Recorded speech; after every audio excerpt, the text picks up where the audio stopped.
Hello, everyone, and welcome to the Early FAFSA webinar. My name is Caitlin Hennessy, and I am the Program Coordinator here at Global Connections. Tonight, we have Maya and Andy joining us from WSU's Student Financial Services. Additionally, in the chat box, you'll notice Heather Morgan. She's also from Student Financial Services, and she's here to help with questions throughout the evening. So if you have any questions while the presentation is going on, feel free to use the chat box to ask Heather, and she'll answer you. Also, at the end of the presentation, you can ask Maya and Andy questions. If you have any technical difficulties, please use the chat box to let me know, and I'll do my best to help you. All right, I'm going to turn it over to Maya and Andy. Thank you. Okay. All right, perfect. Well, we will. We're into it. Kind of get going. I'm Maya Gillespie. I'm Andy Lear. And we're here to talk to you about early FAFSA and WASFA, and we have some big news and some exciting things to share with you tonight. So if you have not already done this, you might want to get a piece of paper and a pencil to take notes as we go. Again, feel free to ask questions as we go along, and then we will have some time at the end to go over some questions if we haven't answered them or if there hasn't answered them by that point. Perfect. So here we go. Just a little bit of background on the early FAFSA and early WASFA decision. This was a decision that was made by the Obama administration for multiple reasons. And I think one, there's a lot of stress around doing FAFSA and WASFA because your taxes have not been done for the year. So in the past, the deadline used to be February 15th, and you realize that a lot of people haven't even received all their tax documents, let alone had time to file them yet. So they'd have to do the FAFSA and then go back and update that. So with this new FAFSA, it's open earlier. It's open, what's the date, Andy? October 1st. Perfect. October 1st. And then instead of using the year before's taxes, you're going to use 2 years ago. So the prior year's taxes, which the nice thing about that, they're already filed, or they hopefully are already filed. And so it makes the process a lot easier. So the Obama administration thought that this would, one, align with the admissions timeline and just kind of sync up with that. It would make things easier on families. They'd get their financial aid packages earlier so they can make a decision about college or kind of learn to look at other resources and kind of financially or get their financial plan in order for the next school year. So everything's done earlier so you can make your best decisions as far as finances, school admissions, and all that sort of thing. So it really is going to make things a lot easier for everyone. And so we have the FAFSA. I think a lot of you are probably familiar with FAFSA and what FAFSA is. It's a free application for federal student aid. We do have the website down here, so you might want to save that. If you haven't done your FAFSA yet, there's still plenty of time to do that to meet the priority date. And then there's something called the WASFA. And so if you don't know what the WASFA is, it is the Washington application for state financial aid. And it is for students who are undocumented. So if they're HB 1079, that's the form they would fill out. So if you are not an undocumented student, you are not an HB 1079, you'd be filling out the FAFSA. Anything you want to add on that? Nope, I think that's perfect. Okay, perfect. Yeah. All right. So some of these new deadlines that we were talking about. So we talked about the FAFSA is available right now, October 1st. So with WSU, what we've decided, our new deadline is going to be now for current students. So November 30th, coming up 3 weeks from today. So if you are a current WSU student going to classes, you are considered a current student. You have 3 weeks to get your FAFSA file for the 2017-2018 year. Then later on in the year, if say we ask for verification documents as far as tax transcripts or household information, things like that, any kind of verification stuff that we ask for, that deadline is now being moved up to January 31st. So if you kind of remember what happened last year and years prior, the FAFSA came out January 1st. The FAFSA deadline for WSU priority date was February 15th, and then documents needed to be submitted in May. This is all being moved up now. So again, October 1st, 5+ weeks ago, the FAFSA became online. Now your deadline is November 30th, and then verification deadline January 31st. Same as our WSU General Scholarship application deadline. That one's always been January 31st. Now we've got them both done.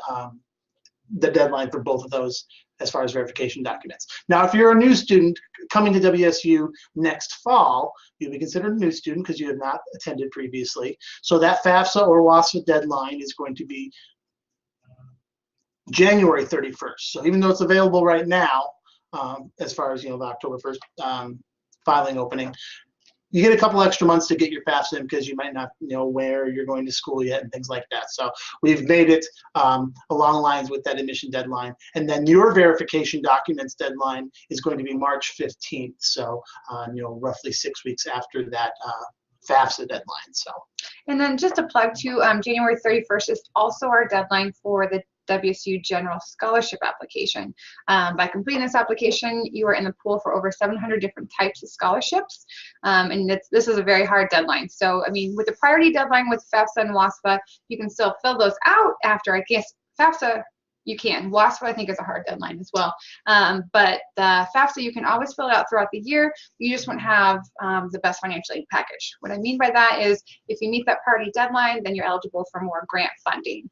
If you do that after the deadline, you're just most likely going to have student loans. And if you're a dependent student, you're going to have a Parent Plus loan as well. Right. So, yeah, even though you still have to qualify for them. So it's a matter of making the deadlines. And, of course, the information on the FAFSA does have to qualify you for those grant monies, but by making all those deadlines, it ensures that you are getting your maximum amount of your financial aid. So,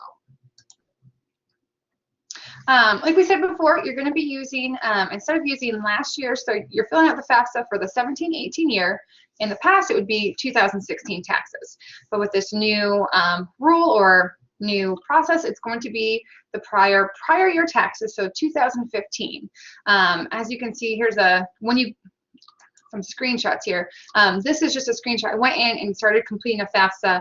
When you start that, it's going to say under the financial information, attention, you must provide the 2015 tax information. So it will kind of give you that heads up. There's checks and balances along the way that will remind you about that. But this is just kind of a screenshot to show you that. Again, here's going to be something on our website. And so it can get confusing on which year you're supposed to use or what tax information you're supposed to use for which FAFSA. So we do have this on our website just to kind of clearly lay out what year you're doing school, what FAFSA you're going to be doing, and then what tax information you should be using, just to kind of lay it out there and clarify that for you. And just to clarify that, with them now doing this early FAFSA and using the prior year, this is a one for next year's FAFSA. So right now, if you're a current student, you filled out the 2016-17 FAFSA using 2015 tax information. For 2017-18, you're going to be using the exact same information that you put on this year's FAFSA. This is the only year that you're going to be. This is the only time that's ever going to be happening, because when you go into, like I said, you go into 2018-19, then you'll be using 2016 because it'll be done by then. So keep that in mind, that you are using the same information for next year's FAFSA. It's the same information that you just put on for this current year. So yeah, perfect. Thanks for that clarification. The data retrieval tool, I don't know if you guys have used this maybe last year.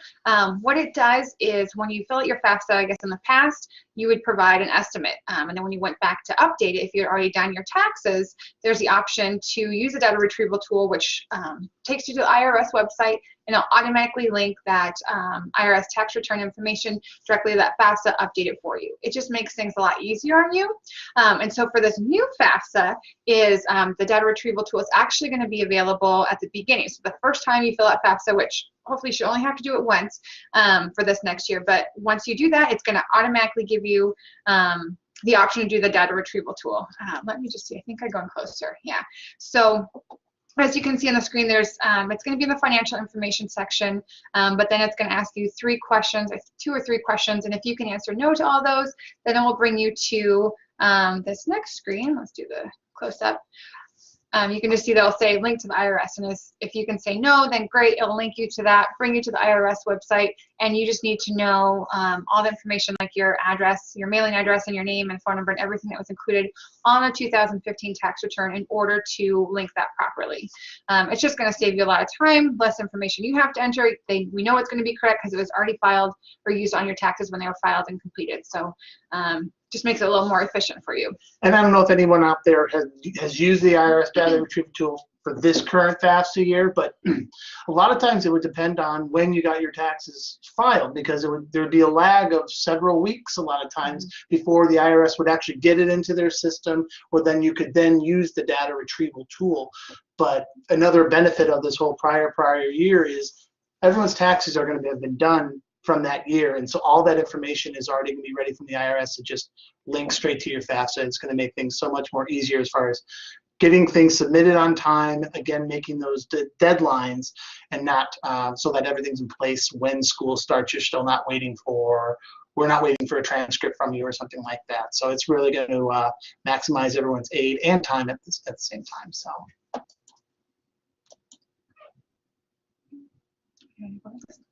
we'll throw in a couple of questions out there. So how do I know if I'm a current or a new student?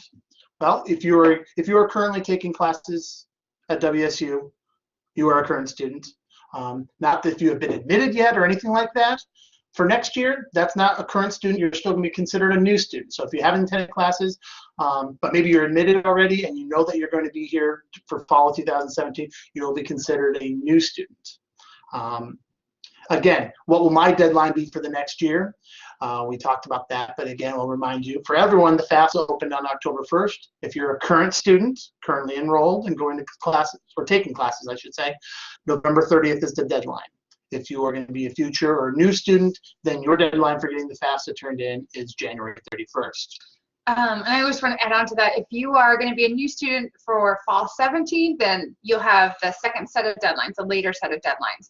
But then after your first year, then you'd be doing the current student deadlines, which are the earlier deadlines. So just kind of keep that in mind. The first year is kind of a little bit of, not lag time, but just a little bit more generous on the deadlines, just because. It's like a grace period because you don't know. Yeah, you haven't been to WSU before, so you don't know what our deadlines are. But then again, the sophomore year, the second year you're here, it's going to be the earlier deadlines. Another question we get a lot is, what if my marital status has changed? And this could be if you're a dependent student, it could be your parents, or if you're independent student, it could be yourself. So we know that this comes up quite often, but at the time of the FAFSA, if you are married, you're going to put that you are married or your parents are married, even if in 2015 they were maybe single or divorced or what have you. But you're going to, at the time of FAFSA, whatever the marital status is, that's what you're going to report on the FAFSA. If we do select you for verification, this again could be something that would trigger verification. You would supply the parent or your information from your 2015 taxes, and then supply to us, and we kind of do the rest of it. So if you, let's say you were married in 2015 and now you are divorced, you just put your own information on the FAFSA, supply tax information for yourself, and then if there's anything behind the scenes that we can see that you're married and something's not jiving, something's conflicting, we would do the part of that and get everything situated. So. Right. We have a great verification team that if you are in that situation and you're confused on what to do, definitely give us a call or contact us. We'd be happy to help just to make sure you know what you're doing and get it done properly. Another question we get, you can see right there, is what if my income in 2015 doesn't reflect 2017-18 or my current situation? Now, this is something that we've always dealt with, whether it was we're asking for 2015 for this year. What if you lose a job and now you're going back to school full time? Or what if your spouse loses a job? Or what if your parents, if you're a dependent student, what if one of them loses their job and that information on the FAFSA doesn't quite reflect what your real life current situation is? Something we deal with all the time, and we deal with that internally in regards to special circumstances. We have various forms that you fill out where you need to provide documentation that verifies your current income and things like that, and then what we do is then we go out and change your FAFSA to reflect what your current situation is. So you're still filling it out exactly the way that you should have been based on the 2015 information. Then our office will then make the adjustments to reflect what's happening now. So yeah. And here's just kind of a timeline for the school year. This is kind of what we're following right now. Some of these things we didn't put actual dates just because it could change just depending on how things go on our end. But October is going to be, again, when that FAFSA WASFA opens. Just kind of put this in the back of your mind, put it on your calendar every year once you get that at Christmas. October 1st, FAFSA opens, just get it done. things should be easy peasy for you. So just recommend getting that done as soon as possible. Then November is going to be for the current students. That's going to be their priority deadline, and that's also when we're going to be uploading or starting to load the FAFSA and WASFA information into the WSU system, so we can kind of see it in the holding tank, so to speak, and then later in the spring we will eventually load those and create a financial aid package. Then January is usually going to be a big month for us. We have the new students deadline is going to be during that time. We have the WSU General Scholarship application deadline, and that's when we're also going to begin awarding. And how we do awarding is just in batches depending on career and year in school and that kind of thing. So you should see something early spring. Again, if you're selected for verification, that could delay a package, just could be a little later in spring. During February, that's going to be the current students verification deadline, and then in March would be the new student verification deadline. So we would just encourage you to get on top of those deadlines, and if we ask for anything, make sure to do your part and just get that done as soon as possible and submit it to us. If you have any questions along the way, or if you have questions about what documents you need, contact our office. We're great resources. We have great people that are there to answer the phones, send us an email. Yeah. What else? The only thing I just wanted to mention is, we're going to be starting the awarding process now in January. Is something that's unprecedented. We've never done that before. If you're a current student, you might remember this year we did it. I believe we did it around the end of March, which was still the earliest that we had ever awarded our current students and that sort of thing. So we're going to be going even earlier than that. That way we can give our students and future students the best idea of what their aid is going to be at the earliest opportunity, so that they can start planning and making arrangements for their academic future. So it's really great that we're doing that now, I think. So. Yeah, I think hopefully it's going to help you guys out. I think it's just going to be a great process, and like Andy said, like it'll help you if you're just getting loans based on your financial information. It gives you enough time to kind of look into some other resources to help you fund your education. One piece of advice I would recommend to you is to just definitely keep an eye on your MyWSU account. You can see any emails from us in your My Communications Center, any checklist items. So if we ask for any tax verification documents, there would be a checklist item in that financial aid box for you to see. Also, just check your MyWSU email as well, just because we email out everything. We also have usually a checklist that accompanies that, but it's just going to help you stay on top of things and make sure you meet those deadlines and get your stuff done on time. And not even just from our office, but from anywhere through the WSU community, as far as academics or billings or anything like that. So make sure you're always logging into that and taking a look. So yeah, I think that's pretty much what we have for you guys.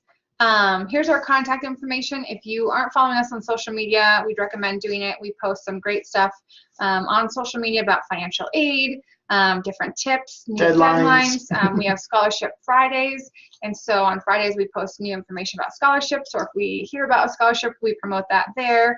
We also do some live events on Facebook too with some of our communications team. That's really cool, really beneficial for students. So if you have any questions now, we can kind of take a look at some of the chat box questions. And looks like Gabrielle is asking, what is an undocumented student? Do you want to answer? No, go ahead. No, you got it. An undocumented student is somebody that they can't fill out the FAFSA because they might not have they don't have a social security number or something like that. They're not a citizen of the United States or something like that. So they're undocumented in the fact that we can't officially process them through the FAFSA because they don't have those official documents and that sort of thing. But because they are residents of the state of Washington for numerous years, the state is offering them some type of assistance because they can't get federal loans and they can't get federal Pell Grant. So the state is stepping in, if they qualify, to assist them somehow into getting through college. Yeah, we do also have some great information on FAFSA on our website. I think we have a whole section, I think it's under the Apply for Aid. There's going to be a FAFSA section, and it has the website for WASFA and did I say FAFSA? I meant WASFA. sorry. It's going to have all the information for WASFA. If you have any questions about the actual form, I think this is the first time the form is online. So it's similar to FAFSA, but in previous years it was just a paper form. So there is an organization. It's what is it? WASAC, Washington. Do you remember what it stands for? Achievement. Student Achievement Council. Yeah, that's what it is. And the deadlines for the WASFA is the same as the FAFSA. Yeah. So it's the same deadlines. So if you're a current student, same deadlines as the FAFSA. If you're a new student, same WASFA FAFSA deadlines as for the new students. So. The post-bac. Megan's asking, I'm a post-bac student entering spring 2017. Okay, if you're, spring, that's this spring. So the deadlines are going to be the same. So the deadlines that we've been talking about this whole time are going to be for the 17-18 year.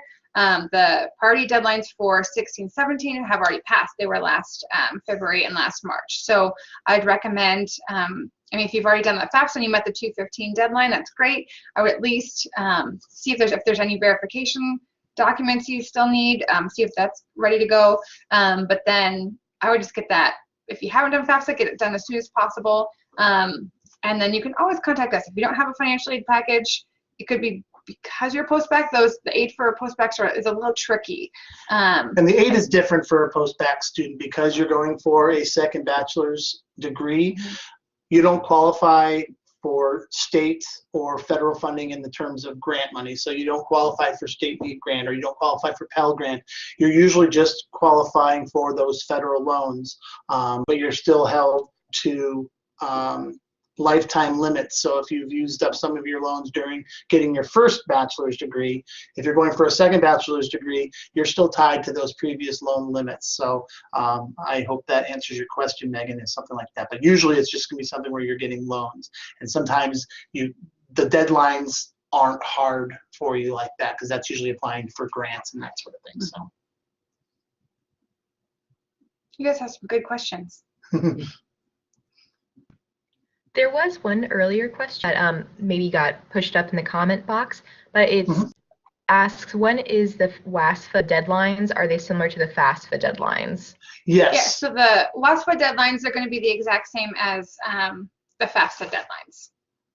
Depending on if you're a current student or a new student, yeah. Yep, so just November 30th for current students, January 31st for new students. Yeah, and we have, if you haven't been to the financial aid website yet or just recently, we have some great information on our homepage. Our big thing is the early FAFSA gets the aid, and so you'll see a bird on our homepage, and if you click on that or click on the link right above it, right below it, you'll be brought to our early FAFSA website, and it has information on determining whether or not you're a new student or a current student, and then I'll talk about all the deadlines, and again, this is for FAFSA and WASFA. So I would highly recommend checking that out too. Once you leave, if you have any other questions, you can refer to that. And then there is a question about the special circumstance appeal. That is, and I don't know if you, Heather, kind of briefly touched on it with some other questions in the chat box, but we understand that the taxes from 2015 may not reflect your current income situation. And again, FAFSA and WASFA is going to be based off of that information that's provided on those applications.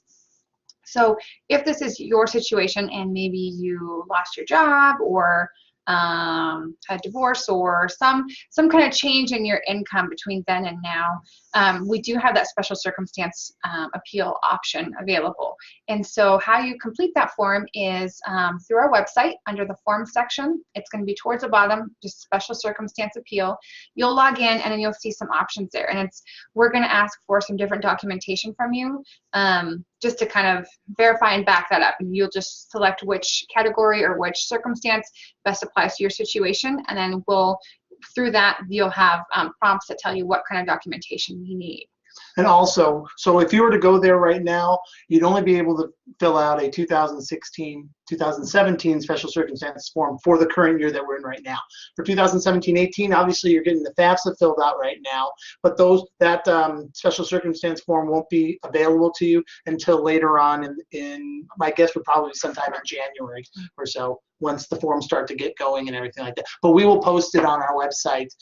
You'll be able to see the link for 2017-18 once that is available. So. And if you don't see it available, again, you have our contact information here. Anyone that talks to you can address that, or we can at least find out if it's not open yet, maybe a better timeline of when that would be available to you. Yeah. Hopefully that answers your question. What types of documentation would be required to show a change of income? It's going to depend on what the change is. So yeah, the form will explain what they're asking for. So if it's a last pay stub, if you lost your job, things like that. But the form is very specific as far as if it applies to your situation, what specific things that they're going to be asking for. So. There are deadlines for the appeals. Pretty much if there's a deadline, we just had one for the 16-17 year. I think it was beginning of October, but it's the deadline to get what we call, pretty much to get grant funding. So you can always get, I guess, Pell Grant's the only grant that you'd be able to get. It's an entitlement grant, so no matter when you fill out FAFSA, WASFA, or I guess FAFSA, you'd be eligible for it. But then there is going to be a deadline for that. Since we don't have it open for the next year yet, we don't know what that deadline is going to be. When the appeal comes available, I would recommend contacting us, and we would have an idea of when that date's going to be. But it's usually, so this year it was in the fall, it's probably going to be sometime similar to that. All right, thank you so much, Maya and Andy, for coming out tonight. And if you do have any more Thank you. please do use their contact page to find out more about early FAFSA or your financial need options. And we'll see you around soon. Thank you.